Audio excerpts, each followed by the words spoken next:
يا أيها المزمل قم الليل إلا قليلا نصفه أو انقص منه قليلا أو زد عليه ورتل القرآن ترتيلا إنا سنلقي عليك قولا ثقيلا إن ناشئة الليل هي أشد وطئا وأقوم قيلا إن لك في النهار سبحا طويلا واذكر اسم ربك وتبتل إليه تبتيلا رب المشرق والمغرب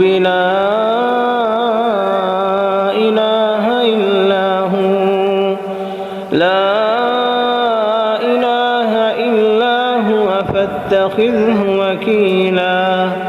واصبر على ما يقولون واهجرهم هجرا جميلا وذرني والمكذبين أولي النعمة ومهلهم قليلا إن لدينا أنكالا وجحيما وطعاما ذا غصة وعذابا أليما يوم ترجف الأرض والجبال وكانت الجبال كثيبا مهيلا إنا أرسلنا إليكم رسولا شاهدا عليكم كما أرسلنا إلى فرعون رسولا فعصى فرعون الرسول فأخذناه أخذا وبيلا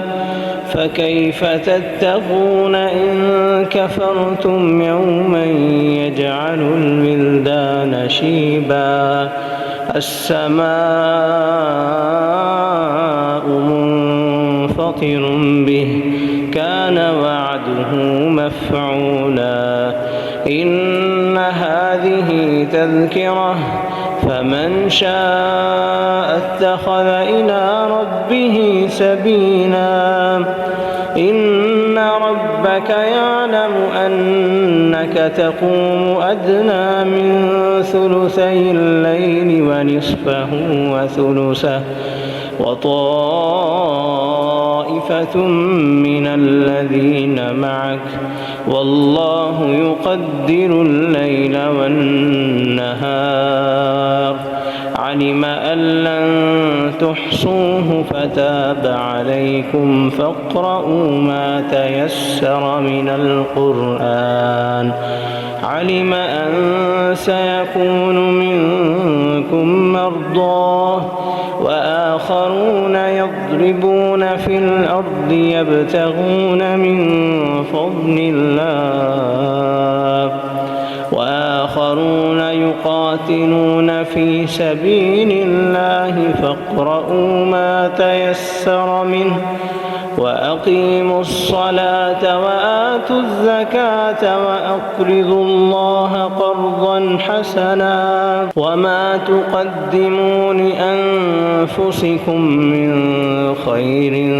تجدوه عند الله هو خيرا وأعظم أجرا واستغفروا الله إن الله غفور رحيم